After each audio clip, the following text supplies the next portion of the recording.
You wouldn't believe who's sitting next to me. Hey! We're having a great time here at Somernites Cruises. Hey Dennis, what's your favorite car? It's the one with the 4 wheels and the internal combustion engine. I'm absolutely nuts about that one. Nice. And what's your favorite show? What's your favorite era? I know you said the 60s. No, I really, there's something in every era, there's something in every car that I find interesting. I'm still looking for it in the Yugo, but it's got to be there. Okay. I just haven't found it. But I really, I've got tastes across the entire spectrum. Yeah, I don't blame you. I mean, my favorite is the 57 Bel Air. Oh, really? Yeah. It's a bit of an American icon. Yeah, I know, and I'm an American wannabe. So of course that's got to be it. But like you said, it's as I'm starting to see more and more cars, it's getting a bit hard to keep that right at the top. That's for sure. Well, we're back here at the meet and greet. Indeed we are. You enjoy yourself. All right, Ron. Thanks. Pleasure. Okay, everybody, welcome to Rana's Radar. Now, today I have a very special treat for you guys. If you're into cars, if you're into the car world, well, of course you are, because you're here watching my channel. Now, I am here with a very famous man in the car world, Dennis Gage. How are you? I'm great. Well, it's so good to see you, because from the handlebar mustache to the cartoon images to yourself, your voice, we can recognize you anyway. Yeah, it's become a bit of a trademark. That's true. It has, absolutely. From my classic car TV show, Dennis Gage. So, how are you, and how have you been? Just peachy, you know. I'm down here at Somernites Cruise in Somerset, Kentucky. I shot this back in, I think, 2017, and they wanted me to come back, and why not? Yeah, why not? It is a nice show, and Somerset is it's a beautiful town, it's a beautiful community, which is I like coming back here every month. Oh, you come back every month? I do. Nice. From April up until October, so it's really nice. I've gotten to know the people, so I was very happy to hear that you're here today. Now, sir, where did it start for you? See, my question is, so I always ask people, how long have you had the car for, or when did you get the car? So for me, that's one question I'm going to ask for you now. I'm going to have to go back down memory lane. Where did your love of cars begin?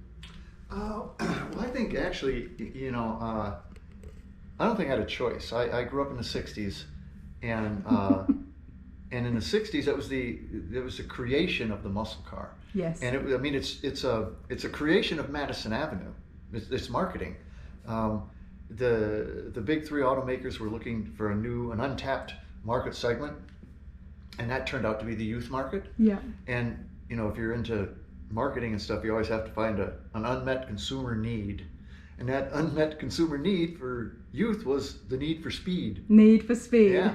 And so they took grocery getter sedans and they slapped big engines in them, and poof, you had a muscle car. And then they just marketed the living daylights out of it. So in the mid 60s, you couldn't avoid it. I mean, if you weren't paying attention to cars, I'm not sure what you were paying attention to. So it was the iPhone. Yes. It was the coolest thing you could have. Wow. And so that's really what it was. I mean, you wanted to be cool, cars were cool. Wow, and so, it's amazing. I think a lot of people, of my era, really didn't have a choice. It was like we were products of Madison Avenue. We were marketed to, and it worked. And it worked. Yeah, and and then on top of that, cars are cool. Cars are cool, so you can say that again. Yeah, so it wasn't like they were marketing, hot dogs and yeah. I mean, the cars are cool. I like hot dogs too, by the way. But so yeah, I'm a small town country boy. I just grew up on a farm, and but my dad always had a pretty fast car. He was a Buick guy, and my mom liked fast cars. So how could you not? Yeah, right. So it was just, and again, back then, and you live in the country and stuff, man, wheels were freedom. Wheels got you off the farm. Exactly. So I think that was it. I just think that it was so much a part of the culture in the mid to late 60s and in through the early 70s that it was almost unavoidable. It was freedom, like you said. Oh, it was totally absolute freedom. There was so little of it. In a twisted way, there really wasn't that much opportunity to roll down the window and let the wind blow back your hair, as Bruce Springsteen says. Yeah, that is absolutely amazing. And that's one of the reasons that I like chasing the Tri-5 Nationals or back to the 50s, because when I do interviews, and as you guys have seen as well, it takes people back to that time of why the cars were so important, why it becomes so significant, and that love and culture of cars and passion for it has continued on with that generation. Yeah, and well, it's interesting because I've done this all over the world, and Americans are unique in this. I mean, everybody likes cars around the world pretty much, but it's real different here. It's a very right-brained thing in the U.S. It's very emotional, whereas like in Europeans, they love cars. It's very left-brained. Yes. It's very technical. It's very logical specs and stuff like that. With Americans, it's an emotional connection that and you've talked to people about cars, and you find that they change. Yes. They start talking and they change. Like 100%. they look in their eye changes and the sound of their voice, and it's very emotional. It is very emotional, sir. And as we were talking about it before, I mean, I may not know all the facts when it comes to cars and the details, but what I do know and that I love is the connection, the significance of the cars to their owners. Because like you said, when we talk about, somebody could be hesitant, and you guys have seen it in those interviews, they might be hesitant to speak about it, but once we start chatting and once I start asking questions about their cars, a light just fills up their face. And they go back down, and I'm like, okay, so where were you in 1956? So why is this car insignificant for you? And the answers that I get is, I was in the back of Dad's truck, or that's where I was sitting, or I was up here sitting with my uncle.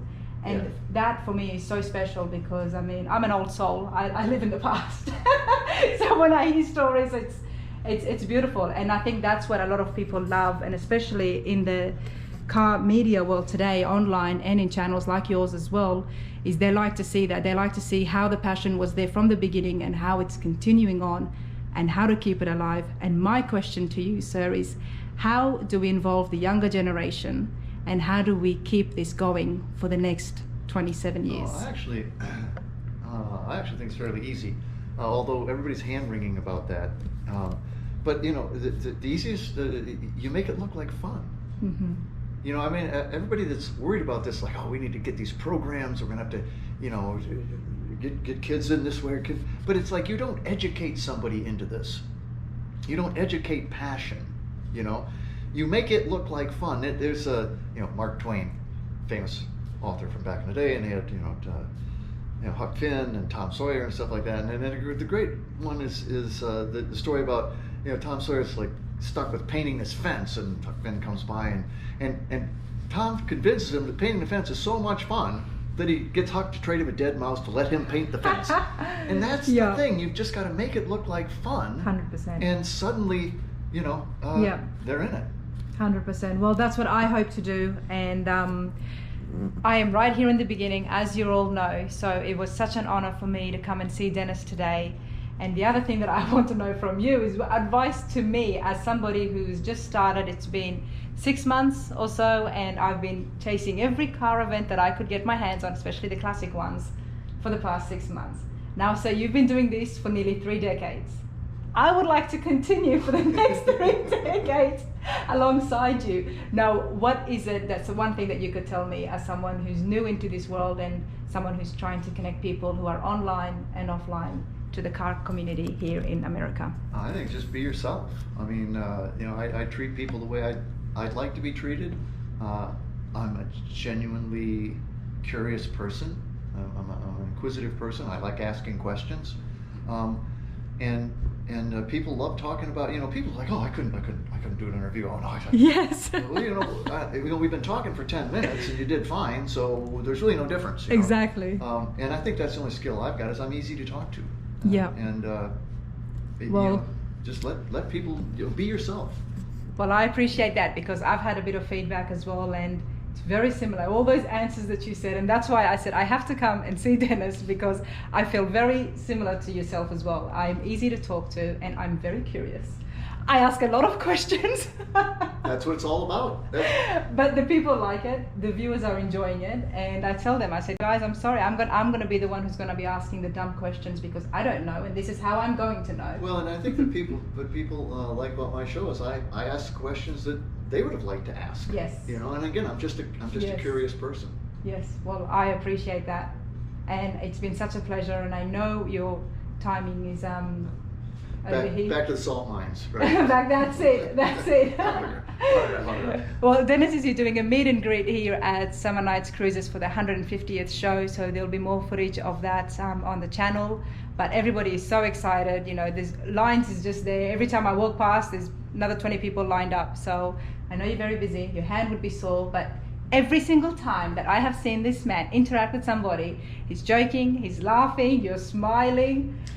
And those meet and greets are not easy. And I hope to do one maybe in 20 years' time. But you know what? This right here is history for me, because sitting here at the beginning of my career here on YouTube with the channel and the whole car world, everybody has been absolutely amazing. And Dennis, you're an inspiration. I appreciate your time here. And just want to say a big thank you. My pleasure. Let's do this again sometime. Let's do it again sometime. Cheers. Thank you, sir.